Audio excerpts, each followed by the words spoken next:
and welcome to Grand Rounds this morning. We are very fortunate to have Dr. Eva Mistry with us today. She's a friend of our department's and our stroke team. Dr. Mistry is a funded clinical scientist at Vanderbilt and assistant professor.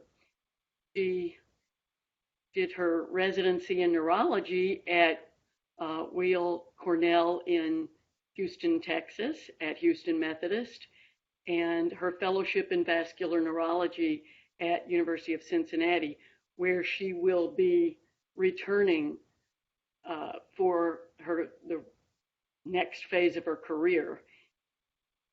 She is working on her master's, I don't know if it's finished yet, but Master's of Science at Vanderbilt, and has numerous publications that are very critical in our field, and she's been involved in the landmark research in the field of cerebrovascular disease. She will be talking today about the current evidence of TNK for acute ischemic stroke.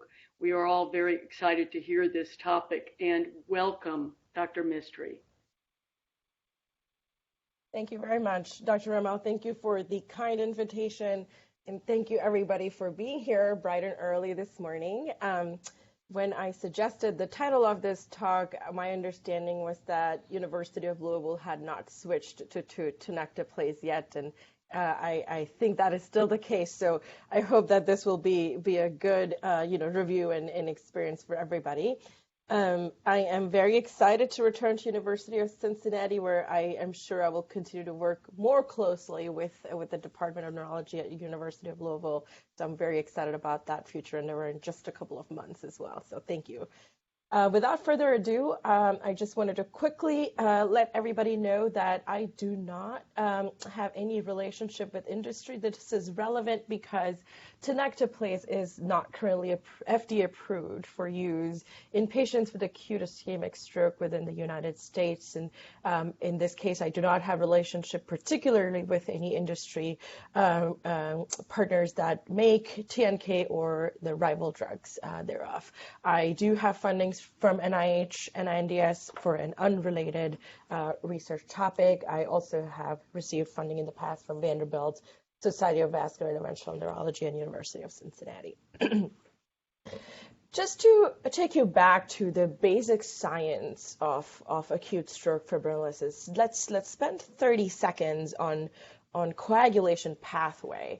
As you all probably remember from medical school, there are extrinsic and intrinsic pathways that involve activation of various coagulation factors that ultimately converge to convert prothrombin protein into thrombin, which in turn converts the soluble protein called fibrinogen into insoluble form called fibrin, which is critical for blood clot formation. The fibrin essentially traps activated platelets and red blood cells in case of arterial blood clots, and it traps mostly platelets in case of venous blood clots, and thus, forms a clot that's a mixture of these three components largely.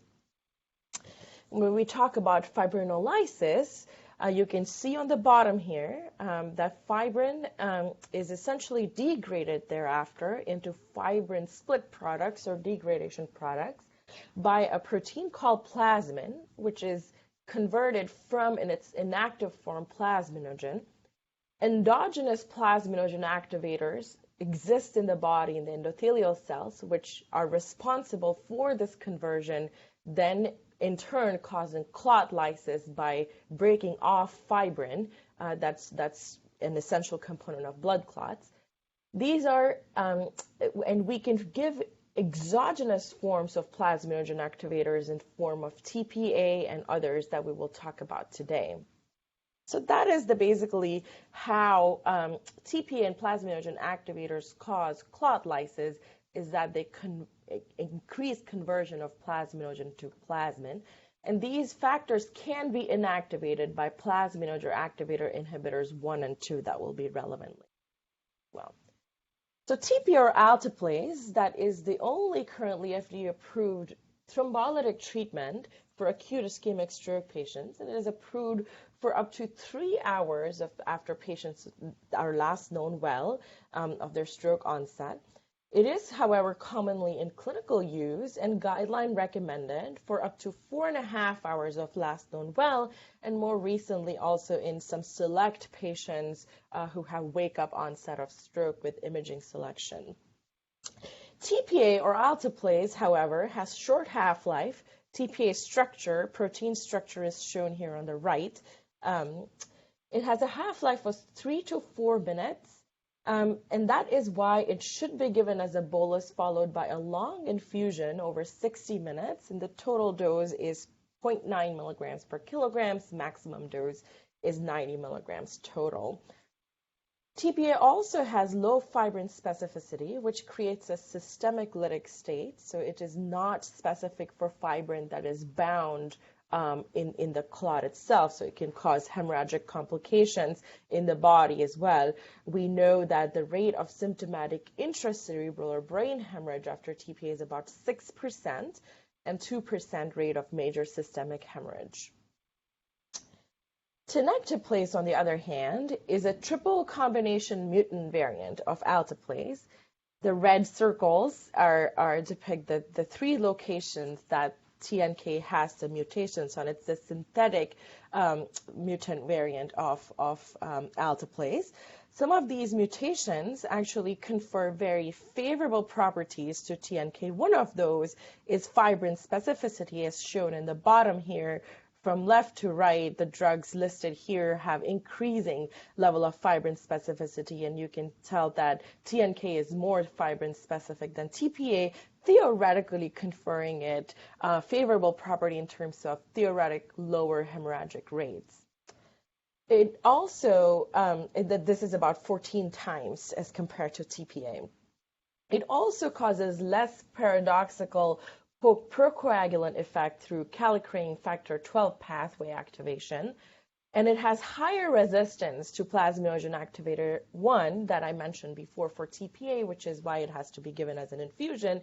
TNK is 80 times more resistant to this inhibition, conferring it longer half-life and a favorable property of bolus administration over a minute or so. This background, TNK is currently FDA approved at the dose of 0.5 milligrams per kilogram for treatment of acute STEMI, but it has been studied in acute ischemic stroke patients for past 20 years, and these studies have ranged from dose-finding studies to comparison to standard of care lytic medication, which is alteplase or TPA, and identifying ideal patient population, etc. There are several ongoing clinical trials that are projected to give us many, many more answers regarding TNK in the coming few years. And there has been recent interest as an alteplase alternative due to the attractive pharmacologic properties that I just mentioned. There have been guideline updates to this, and we have also been seeing clinical practice paradigm shift with more adoption of TNK in routine practice. So that is why this talk is particularly relevant today, because you will be seeing TNK patients, acute ischemic stroke patients treated with TNK from transfer hospitals or other academic centers frequently in the near future. So the first ever Tenecteplase trial in acute ischemic stroke is listed here, was published in the journal Stroke in 2005, so about 16 years ago, led by Dr. Clark Haley.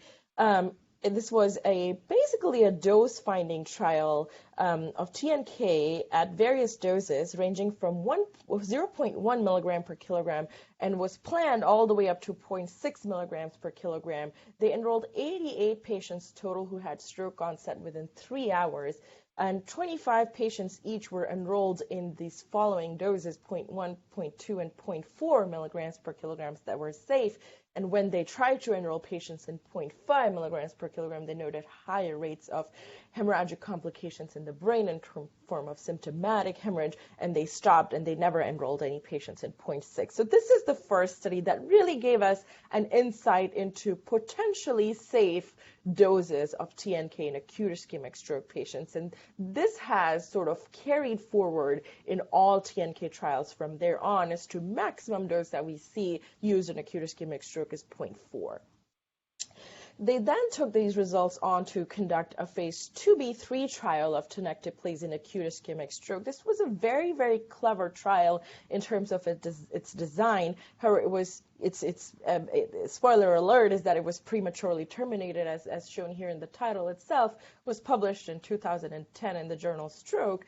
It was a TNK dose selection trial, and their plan was to select an ideal dose of TNK in phase 2b and then take it forward in phase 3 for comparison to then current standard of care, which lytic medication, which was ATTEST.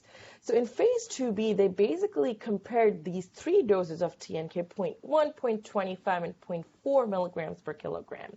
And they compared this on the outcome measures of 24-hour NIH stroke scale, as well as in combination of rate of symptomatic hemorrhage.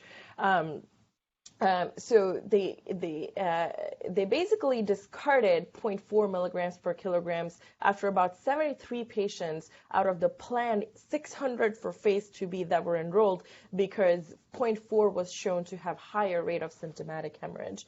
Trial was unfortunately stopped prematurely after only enrolling 112 patients because it was slow to enroll.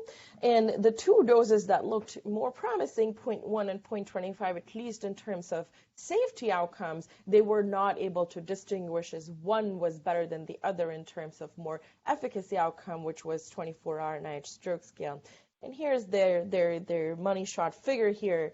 On the y-axis here is a cumulative score that they came up with, which was basically ranging from 0, 1, 2, 3. And they gave the highest score for patients who had neurologic improvements of 8 points on an NIH stroke scale and no hemorrhage, and then lower scores if they had, no neurologic improvement or symptomatic hemorrhage, etc. So you can imagine lower score is worse, higher score is better. And then if they had pre-specified rule that if an arm was worse by 6 points compared to the other, they would stop enrollment. And that is why they stopped enrollment in the highest TNK dose of 0.4 after about 73 patients were enrolled. So this trial really gave us an insight that perhaps 0.4 still has safety issues, and 0.21 to 25 was probably a better range to test forward, which has carried forward in most of the TNK trials since 2010, except for one that we will talk about it later. There came after, Australians have really done beautiful work in TNK. This was their first trial. It was a phase 2b trial that compared TNK at the dose that was shown safe in this S2B trial before that was a US trial, 0.1 and 0.25 milligrams per kilograms, maximum dose of 25 milligrams, and they compared that to ATTEST at the standard dose of 0.9 milligrams per kilograms.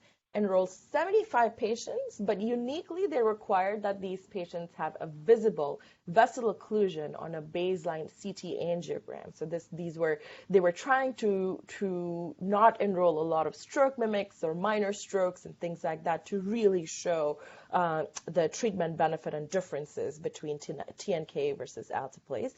They measured its effects on non-patient-centered outcomes of composite of tissue reperfusion that was defined at percent of tissue that was reperfused on 24-hour perfusion-weighted imaging compared to the baseline perfusion-weighted imaging.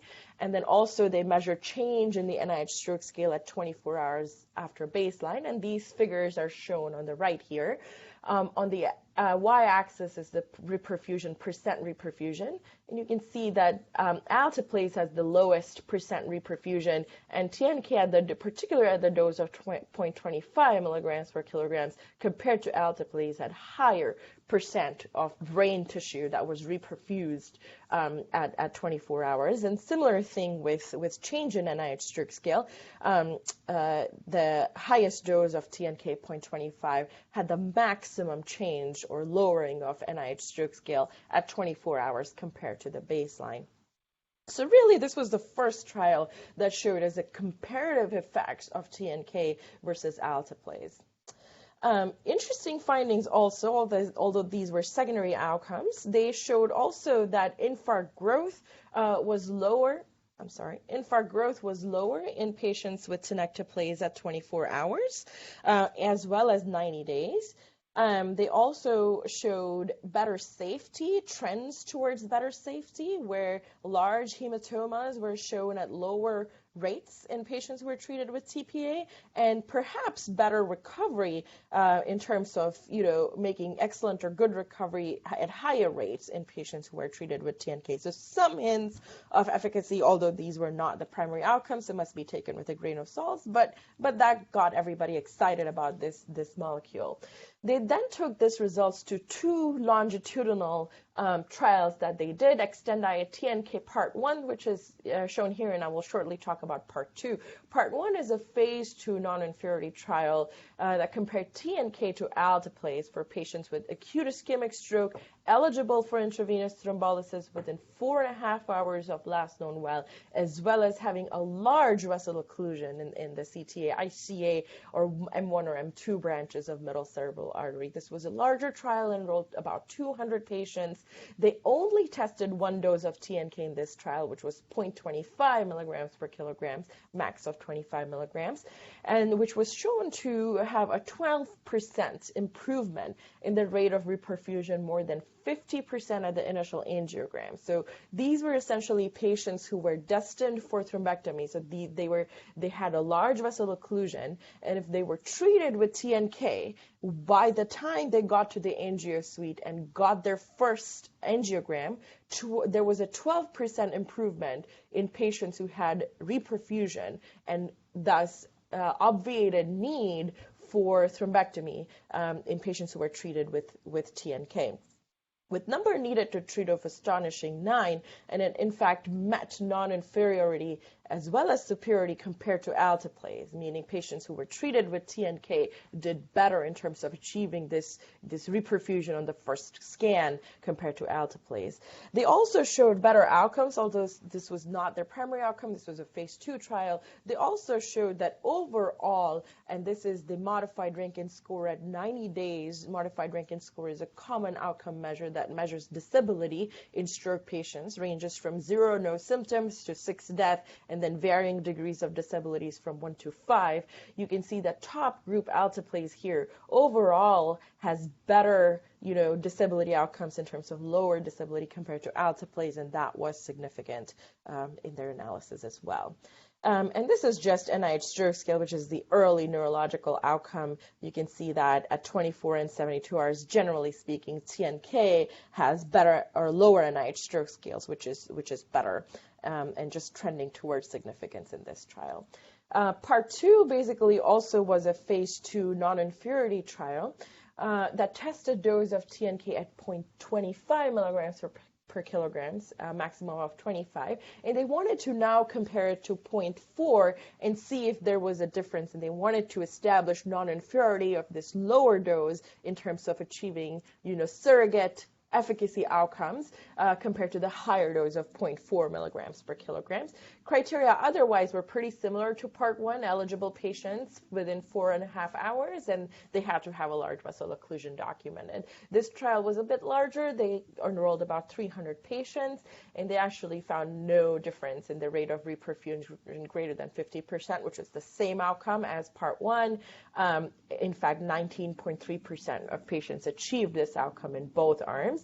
and they established that, in fact, 0.25 milligrams per kilogram was non-inferior, at least in terms of opening up blood vessels, which is what we want lytics to do in the first place, mechanistically speaking, and compared to the higher dose of 0.4 milligrams per kilograms.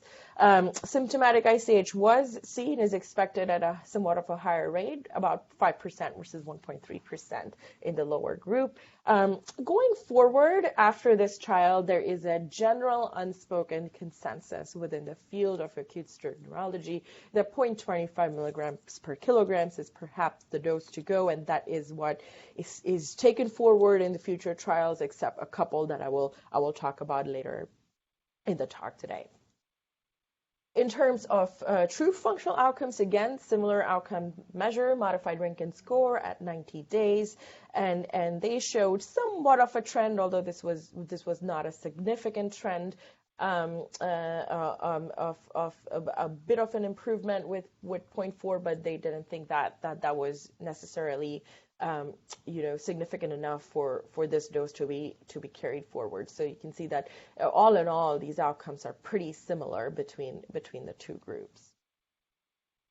ATTEST trial is a Scottish trial, again a phase 2, but this time a superiority trial that compared TNK at the dose of 0.25 milligrams per kilogram to the standard dose of ATTEST 0.9 milligrams per kilograms in patients who had acute ischemic stroke and were eligible for IV thrombolysis within 4.5 hours of last known well.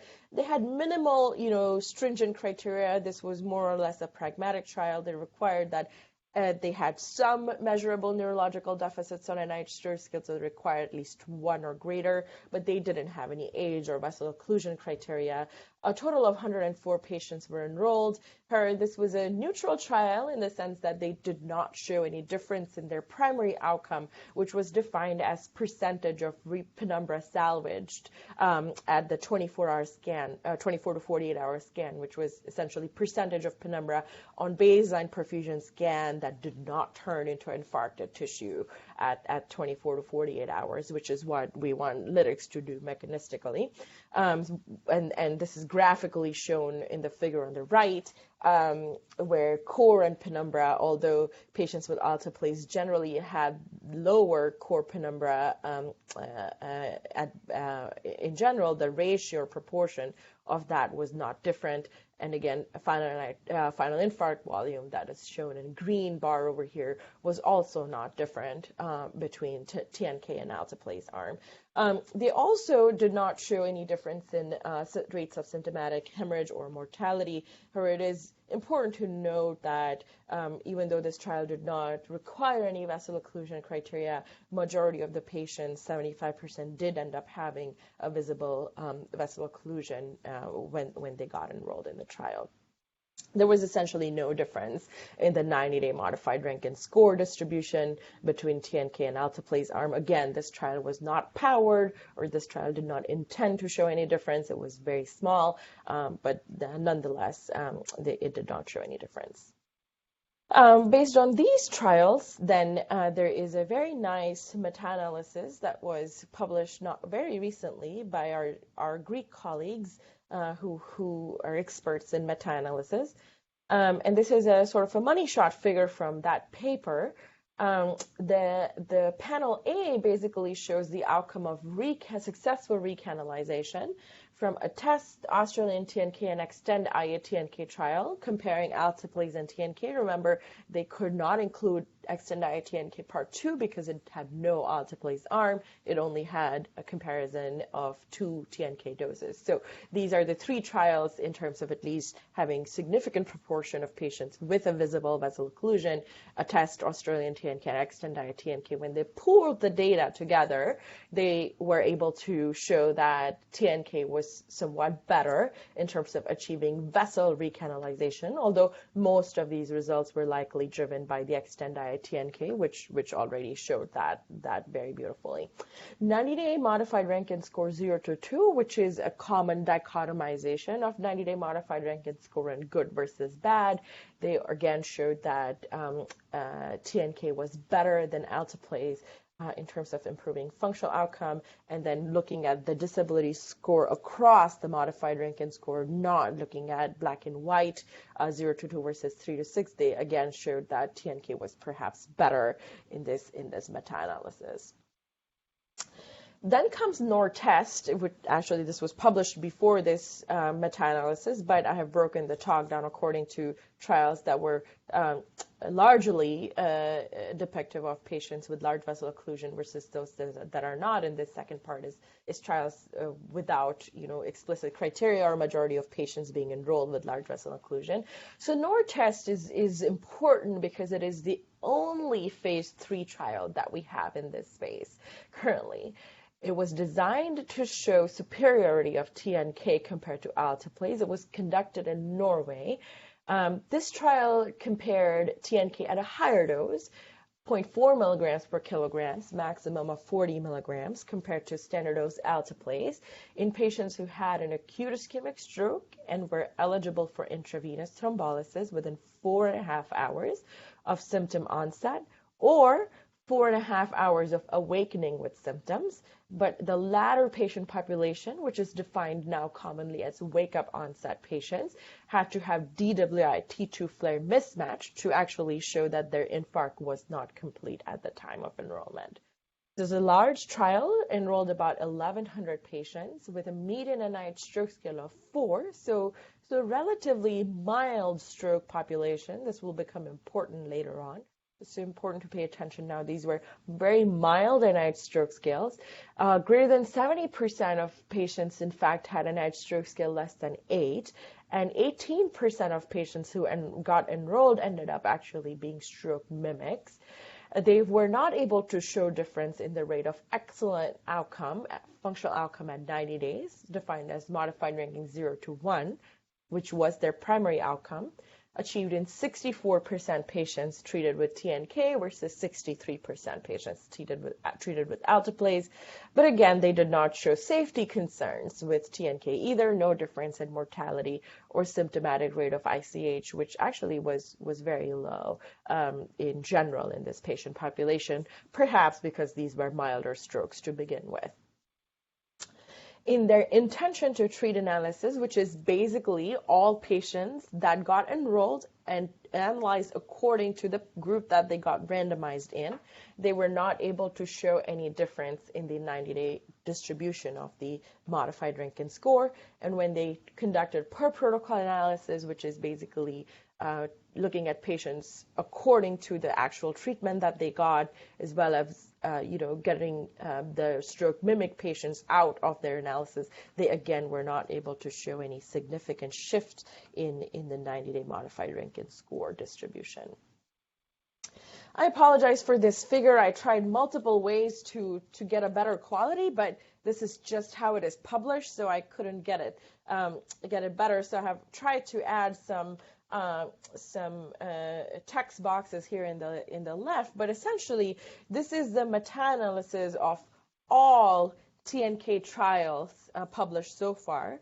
What first they try to do is basically, it's a very astute meta-analysis done by Jeff Saver in UCLA. They basically defined preemptively a non-inferiority margin in terms of what they were going to accept in terms of difference between TNK and alteplase arms, for them to say that TNK is not significantly worse than alteplase, and they defined, at least in terms of achieving excellent functional outcomes, as 6.5%, meaning they said that if TNK was up to 6.5% worse than alteplase, then we will call that as, not inferior when it comes to excellent functional outcomes compared to alteplase. So when they looked at or pulled the data on trials that used TNK 0.1 milligrams per kilograms, they showed that TNK was not non-inferior than alteplase. So that is not the ideal way to go. 0.25 milligrams per kilograms was shown to be non-inferior, so it's landing towards TNK. And same thing with 0.4 milligrams per kilograms when it comes to excellent functional outcomes at 90 days, these two doses were shown to be non-inferior compared to ATTEST and even perhaps superior than ATTEST when it comes to 0.25 milligrams per kilogram. When looking at MRS-022, which is good functional outcome, to include some level of disability, again, similar results. 0.1 was not a good dose. 0.25 was shown to be non-inferior, and so was 0.4 when they pulled the results of these trials. However, it is important to note that the trial results are, again, driven mainly from the IA TNK trial. The remaining two trials don't have a lot of weight in these or carrying these results. So that is expected. When looking at the total global distribution of modified Rankin score at 90 days, they define this in terms of odds ratio of 0.87. And again, TNK met non-inferiority compared to alteplase, even in terms of global distribution of outcomes at 90 days on modified Rankin score. So all in all, the general thought was that at least in the pooled data, that again is pulling from a lot of phase 2 trials and just one phase 3 trial, it may be that TNK is non-inferior to alteplase in terms of functional outcomes defined in a number of ways: excellent outcome, good outcome versus a global distribution. They also found in this paper that the rate of symptomatic ICH and mortality was not significantly different between the groups. So just to summarize what I have talked about so far, which is the current evidence that we have, these are all the trials that we have in the space of acute ischemic stroke, dose finding of TNK or comparison with alteplase. So we know that we have several phase 2 trials. We only have one phase 3 trial so far in this space. We know that all trials that are at least landmark trials or newer trials that are non-US, except the first two early dose finding trial, that one that was published in 2005, the very, very first trial, and the second one that they took forward that was stopped prematurely, the S2B trial. We also know that we do not have comparative data for TNK versus alteplase within the United States, because as you can remember, S2B trial, which was supposed to test this in phase 3, was terminated prematurely, and it actually never got to compare TNK versus alteplase dose within the United States. So we have absolutely no comparative data on this, and the TNK dose finding data that we have is at least 11 years old. We also know that most likely the ideal dose of TNK seems to be 0.25 milligrams per kilogram, although this is debatable. But from previous trials, we have shown that there might be some increased safety concerns with 0.4 milligrams per kilograms. The more robust evidence actually comes from Extend IA TNK Part-2, which showed that 0.25 milligrams per kilograms was not inferior than 0.4, the higher dose, at least in patients with a large vessel occlusion, which, if you think about it, is the hardest patient populations to open blood clots, and these patients have large blood clots and they're more resistant to lytic medications, but TNK lower dose was comparable or not inferior to higher dose. So it is easy to extrapolate those results of non-inferiority in patients who do not harbor a large vessel occlusion as well, because typically those clots are easier to burst with lytic medications.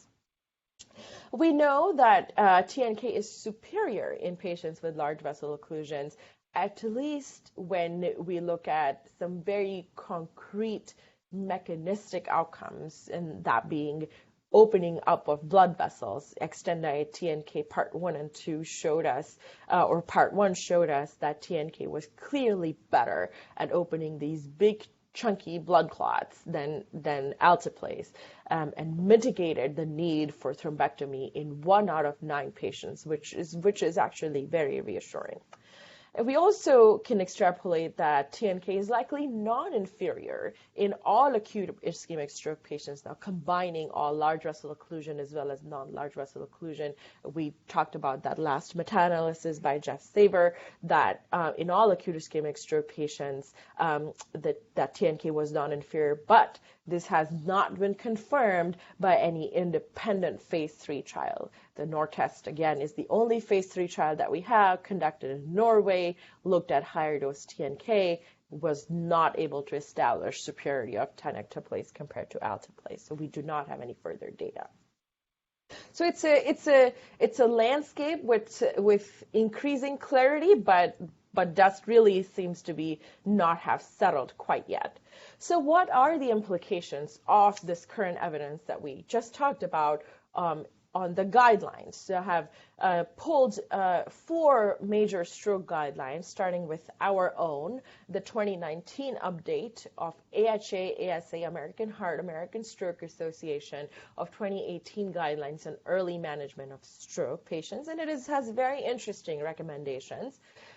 It says verbatim that it may be reasonable to choose tenecteplase. Again, they recommend a dose as a single IV bolus of 0.25 milligrams per kilogram, max dose of 25 milligrams, over intravenous alteplase in patients who do not have contraindications to fibrinolysis in general, who are also eligible to undergo mechanical thrombectomy. So this is a very specific recommendation. Large vessel occlusion patients who are destined for mechanical thrombectomy, it is reasonable to consider tenecteplase over alteplase at a dose of 0.25 milligrams per kilogram. They also note, based on the NORTEST trial results, that tenecteplase at a higher dose, 0.4 milligrams per kilogram, again as an IV bolus, that is how TNK is administered, has not been proven superior or non-inferior to alteplase, but might be considered as an alternative to alteplase in patients with minor neurological impairment and no major intracranial occlusion. And this comes from NORTEST trial. If you remember, NORTEST was a phase 3 trial, but it actually ended up only enrolling patients who had relatively minor neurological deficit. We didn't talk about it at the time, but in subgroup analysis of minor stroke patients, they may have noted some benefit of TNK, and that is why this recommendation comes about. I personally do not agree with this recommendation because it's based on very messy data and subgroup analysis, but that's where we are right now in terms of our own American Stroke Association guidelines. Australian guidelines, and if you're not familiar with this, it's a very unique guideline mechanism. They have what we call living guidelines, where they update the guidelines in real time. Is anybody practicing stroke or acute stroke particularly might be familiar that our practice changes on month-to-month basis with new data coming out, and we're sort of in a limbo where by the time our own American Heart Stroke guidelines come out, some of this practice is old, and many people have been already doing this for a while. So Australians have taken it a notch higher and actually come up with living guideline document, and I encourage you to look at those. They updated as new data comes out in real time to guide clinical practice within their country. But long story short, they have somewhat similar guideline recommendations where they say that for potentially disabling acute ischemic stroke patients who have large vessel occlusion stroke, in this day and age, these patients are usually going to be destined for thrombectomy, so similar to our AHA-ASA guideline. Intravenous tenecteplase at 0.25 milligrams per kilograms or alteplase should be administered over 4.5 hours of last known well. So they do include tenecteplase for this particular patient population. They do not go all the way to say that tenecteplase should be preferred over alteplase, however. Weak recommendation also is that for patients with disabling stroke who do not have large vessel occlusion and who meet specific clinical and imaging eligibility criteria for thrombolysis, tenecteplase may be used as an alternative to alteplase within 4.5 hours. But again, this is a weak recommendation based on not very strong data, as we just talked about. And that was based on their NORTEST as well, their recommendation.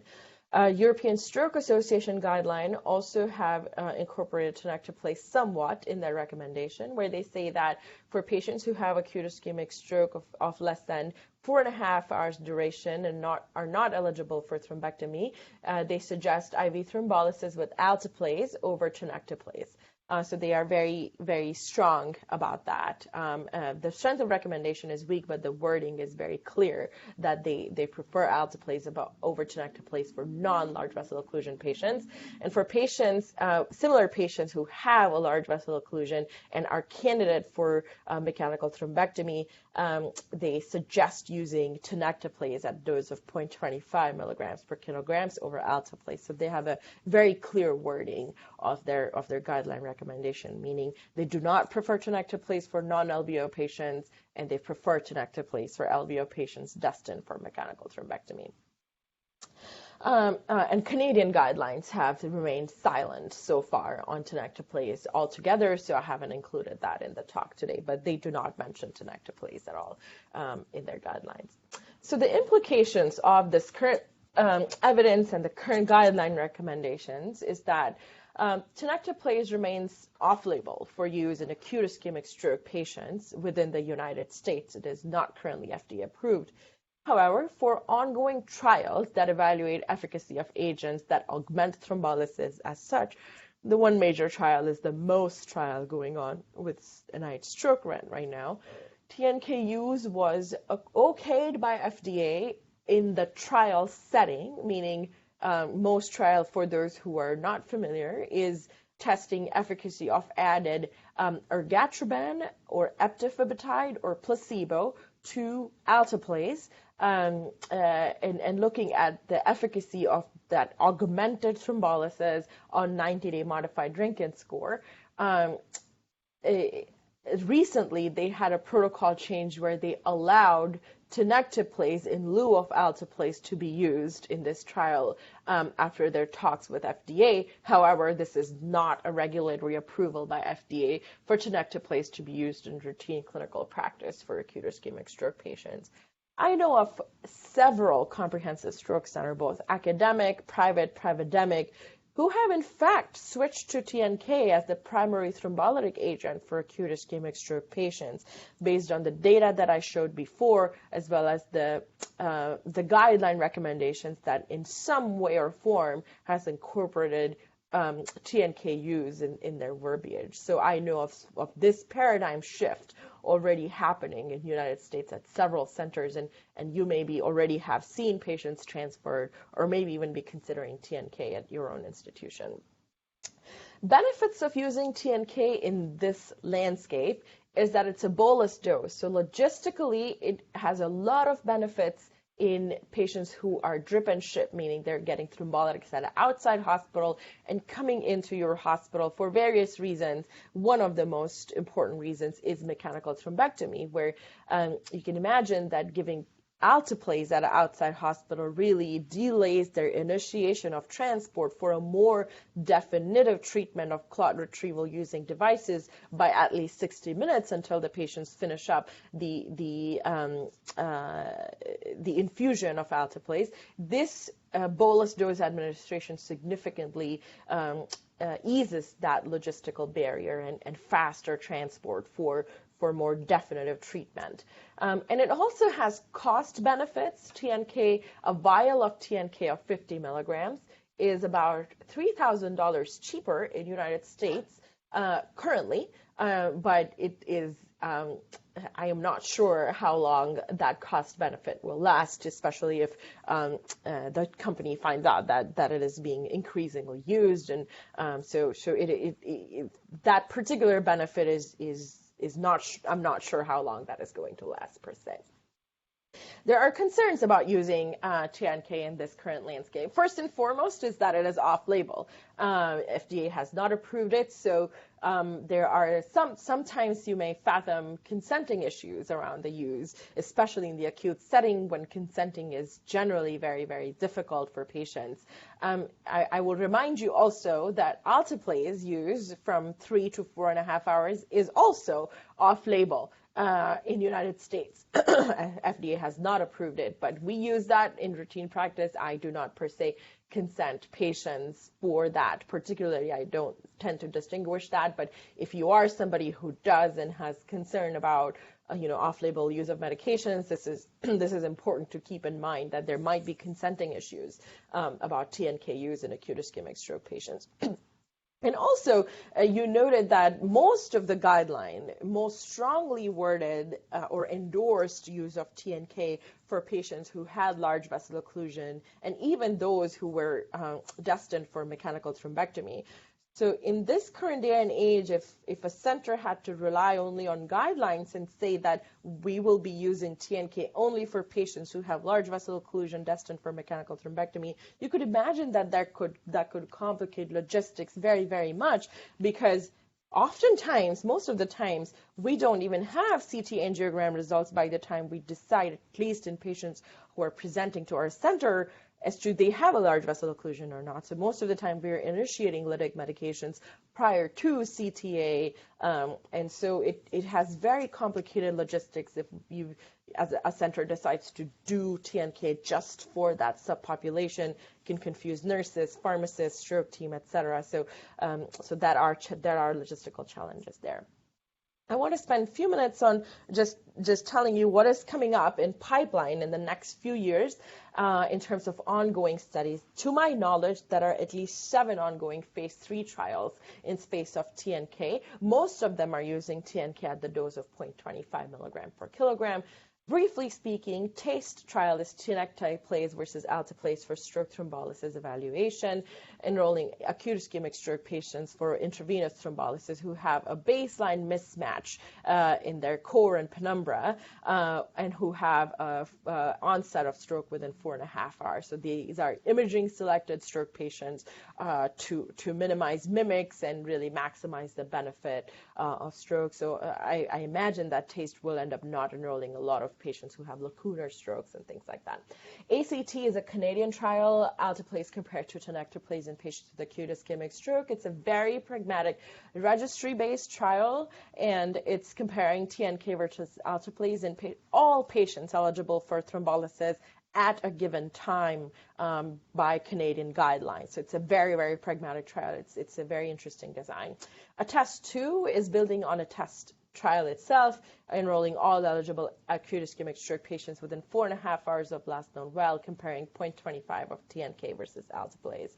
The Norwegian trial, the NORTEST trial, remember that was the only phase 3 trial. They have modified their design to get rid of some of the factors that perhaps led to a neutral trial result. So they have added a NIH stroke scale criteria requiring at least moderate and a neurological deficit, stroke scale of 6 or greater, and they are still comparing 0.4 dose to ATTEST.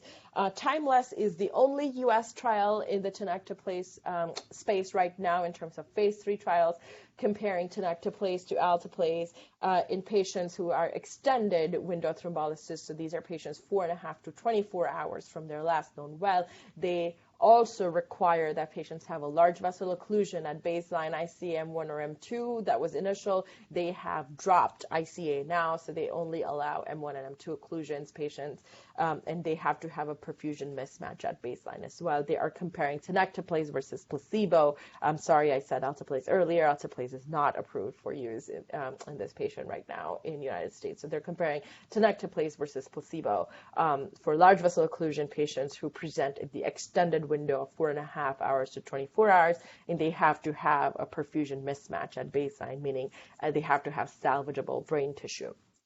Another one is Tempo 2, which is an interesting trial looking at minor stroke deficits defined as NH stroke scale of less than 5 or 4 or less, and having a visible vessel occlusion or near occlusion that is responsible for the said neurological deficit. They are allowing patient enrollment up to 12 hours of last known well and testing TNK versus standard of care, which could be ATTEST versus no ATTEST, depending on and where the patient stands in terms of their timeline.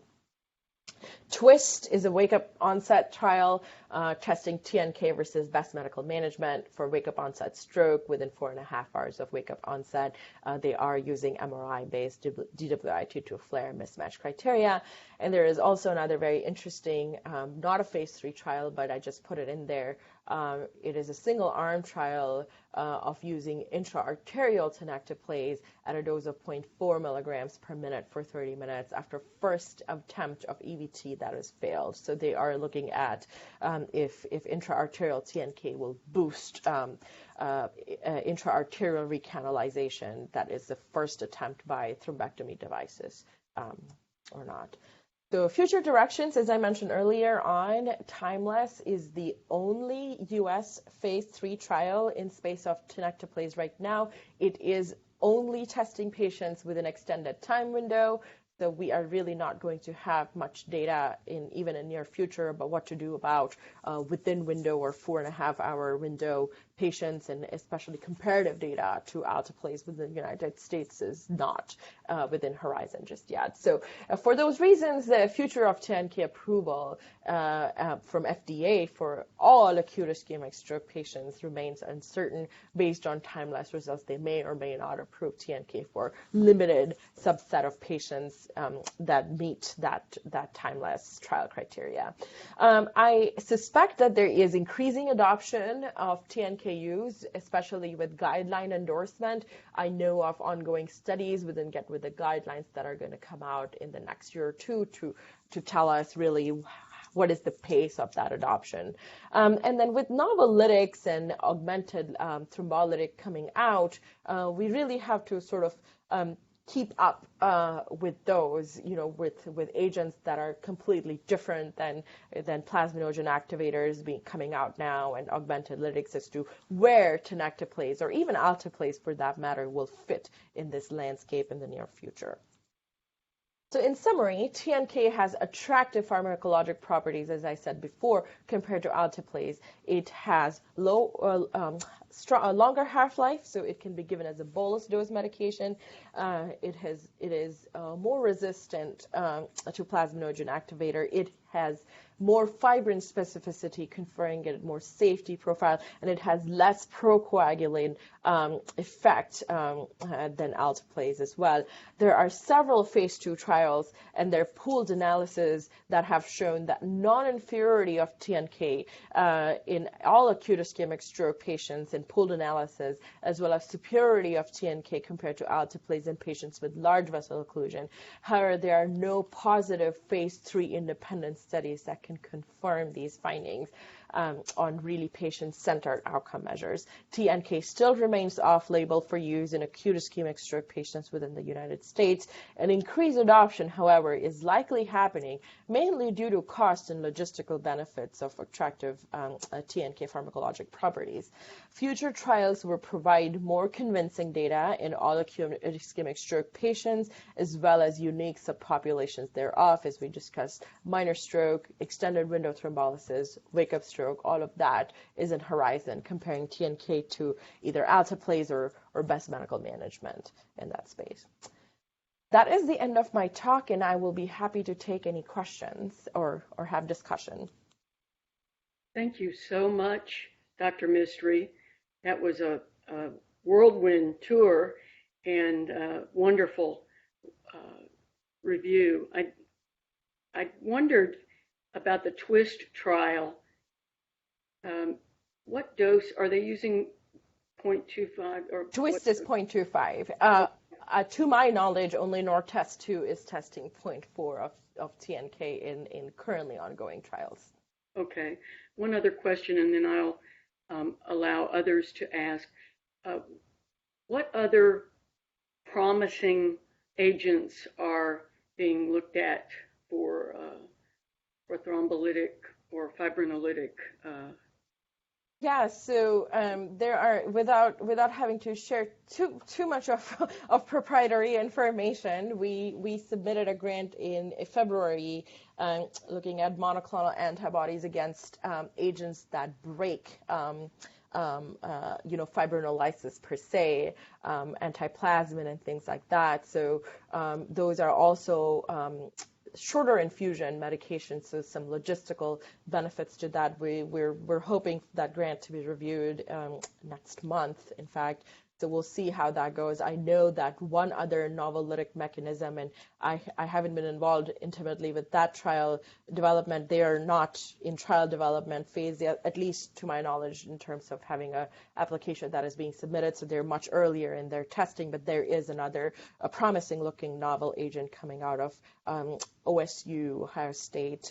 There's a neurosurgeon there that works in that space. So there's definitely, and they're internationally, they are laboratories using or testing, novel mechanism that are completely different from plasminogen activator in general. As you know, plasminogen activator is great, but then it has drawbacks in terms of specificity. It has drawbacks in terms of procoagulant effects. Even TNK has procoagulant effects, if you will, and so those are less than ideal agents. Still, they're toxic.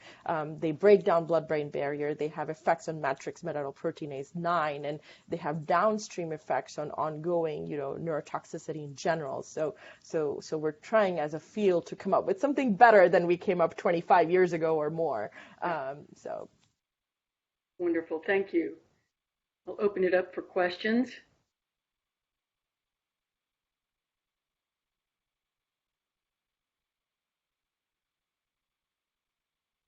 Hi, Dr. Mistry. This is Martin Brown. Looks like there's a question in the chat room. How is this reversed if used for a STEMI in a patient requiring conversion to CABG? I am not familiar with MI literature, I must say, but if this was a stroke patient and you needed to reverse, I understand reversal is the question. Am I understanding that correctly? I'm not able to see the chat box, unfortunately, without stopping my screen share. Yeah, hello. Hi there. This is Anita Bhatia, and thank you very much for this outstanding talk. I was very much influenced about the use in stroke, etc. But you did mention that it is FDA approved for MIs, STEMIs actually. And so my concern is if these patients are then converted to a CABG, how would you reverse it? Or, like you're saying, you probably are talking about reversal even in non-MI status. So how would you reverse it?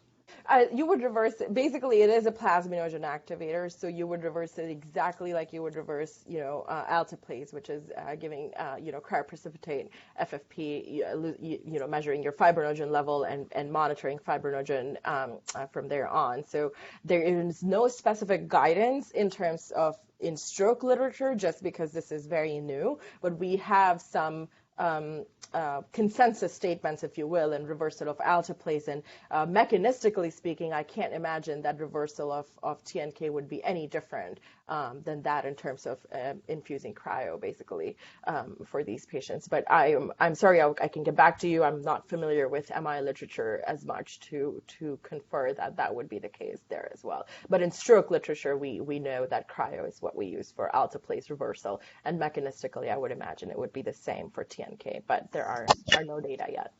Sure.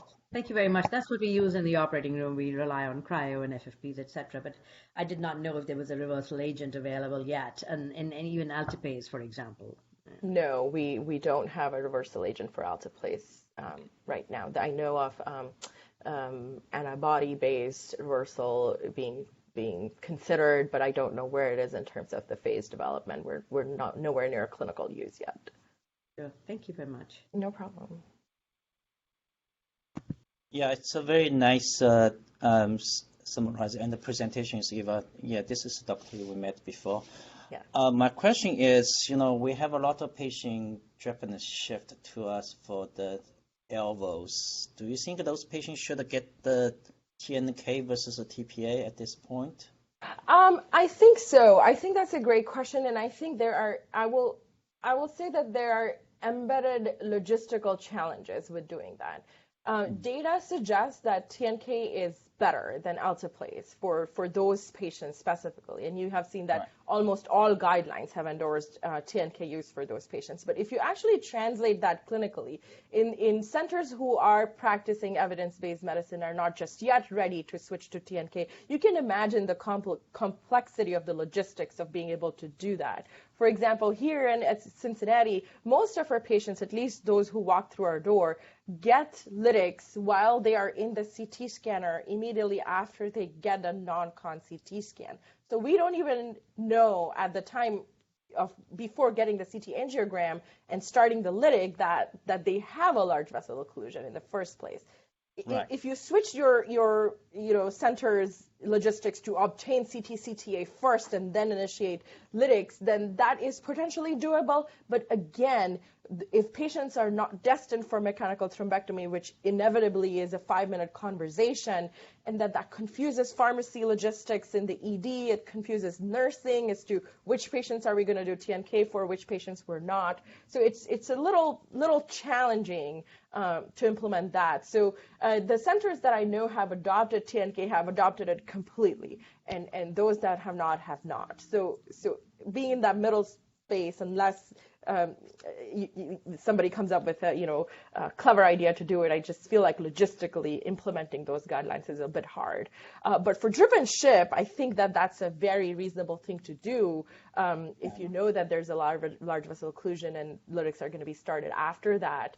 I think that's absolutely reasonable. We know the number needed to treat is 9, which is fantastic for TNK. Thanks. Yeah, I agree with you. In the mothership is very difficult, and the outlier hospital, they had to look at the CTA anyway before they started the thrombolysis. So I think maybe if they reported it had the occlusions, and maybe we can use the TNK. Yeah, right. Thank you.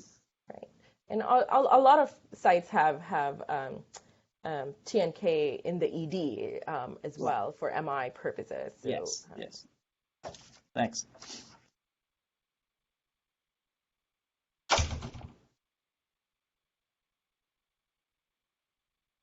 Are there any other questions? Okay, thank you so much. Again, we appreciate it.